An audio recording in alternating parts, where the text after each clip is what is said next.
In this video, I'll talk about the reactions of organometallics with aldehydes and ketones.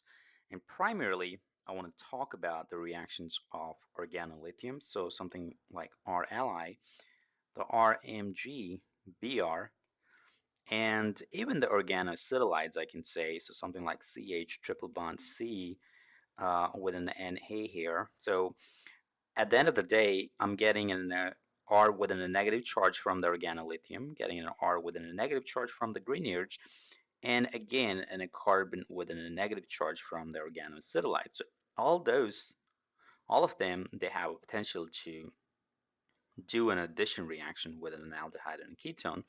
Now, the fourth one that we have talked about was the organocuprate. So remember that organocuprate, that would have been R2Cu Li or something like CH3, generically to Cu Li.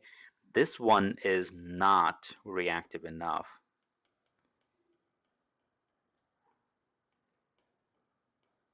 Not reactive enough to react with aldehydes and ketones. So it does not do any reactions with aldehydes and ketones. So this will get used a little bit later on, but right now it's not going to do any reactions with them. So if I have any one of those, it doesn't really matter whether I'm looking at an organolithium or Grignards or even any the other guy. I can say the reaction would follow something like this. Suppose I have this an aldehyde here, and I'm using an CH3 Li here in hexane. That's the typical solvent that we use to kind of do these reactions. So I know I got CH3 minus here as my nucleophile. So what it's going to do is going to do this backside attack here. I mean, not really a backside attack because this is an sp2 carbon, so it can do in a top and bottom attack. And as a result, I'm going to go ahead and have this pi bond broken up. So what I really get at the end of the day is I'm going to leave this part of the skeleton is kind of the same, and I do get new connection or a new metal group kind of made in here, and then this oxygen is going to get a negative charge. But then remember, when you're doing the attack here, and since you're about to make an a chiral center, this carbon originally was an sp2 carbon, so as a result, this can do the top or bottom attack, or you can say the left side or the right side. As a result, you can have this oxygen either coming out of the page or going back in the page. So either one of those ways would kind of work out here. So you don't necessarily have to draw both of them in the mechanism, but you want to make sure that you are actually going to be getting both of them in the process. And then the second step will just be the protonation. So this would have been your first step. The second step is just using water. Sometimes you can use a dilute acid. And the whole point is just to protonate those oxygens there. So I will be getting a pair of enantiomers here, and um, you have to worry about the stereochemistry, obviously, only if you actually have an chiral center. And another way of thinking of it, this is really one of the great ways of making a carbon-carbon bond. If you recall in organic chemistry 1, where you learned using an acetylide to make a carbon-carbon bond, this is another way the organometallics can be used to make a carbon-carbon bond because they run really well with an aldehydes, ketones, and even the carboxylic acid derivatives.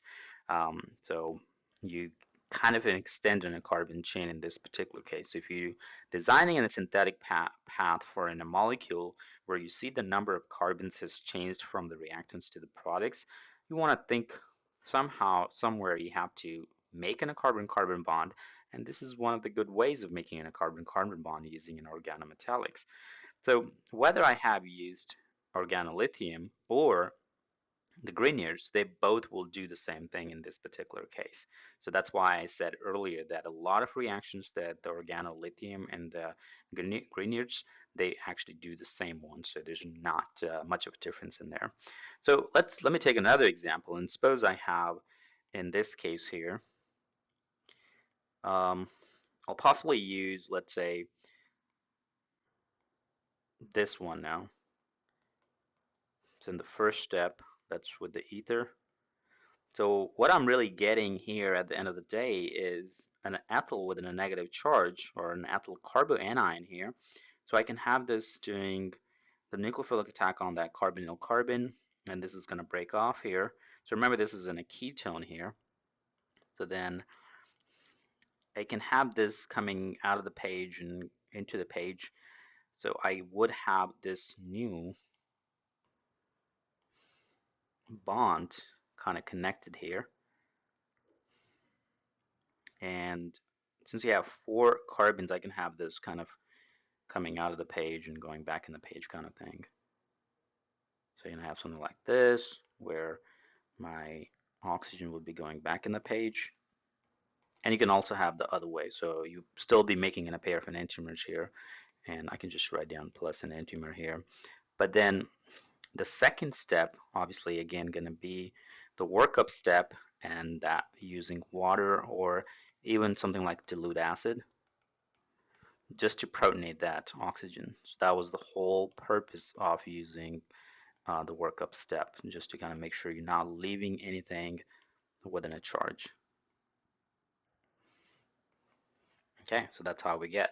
Now I can also use something like an acetylide. So when I use an acetylide, the product is going to be slightly different. So what I got here is, suppose I have this C triple bond CH within a negative charge, and when it does the attack on that carbon, because remember the carbon was partial positive here and that's partial negative, so the basic foundations of the mechanism still stays the same. So again, I'll have an option of making a a pair of enantiomers, and it doesn't really matter how you make the pair of enantiomers as long as you show that, okay, I'm making a pair of enantiomers, and you can draw them however you want here. And I can show that this is coming out of the page, so that's methyl that I already had in there. I kind of use that to show up there. It doesn't really matter what you show as long as you make the pair of enantiomers. And then the oxygen I can have kind of going back in the page here, and obviously and a plus and an enantiomer. And then again, the second step that we're using here, that's water or dilute acid, is just to kind of make sure that I'm protonating that oxygen. Now, I haven't really been showing the mechanism of the acid and base, but at this point, it's kind of an automatic. I expect you to know that. And like if I'm using just water, I can just kind of go ahead and grab this proton here and then go ahead and make this protonate this. Or if I was using just an acid, um, I would have an H3O plus kind of in there and running in an acid-base reaction. So either one of those are fine.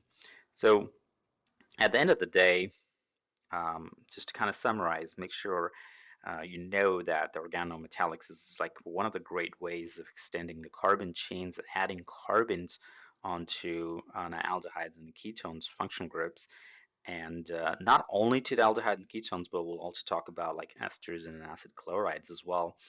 Um, and then when you go ahead and do that, you typically make an alcohol, but with an extra carbon in there. So that's something in mind. So instead of memorizing things, you want to make sure you can see mechanistically what's happening, so it kind of sticks with you for a longer time.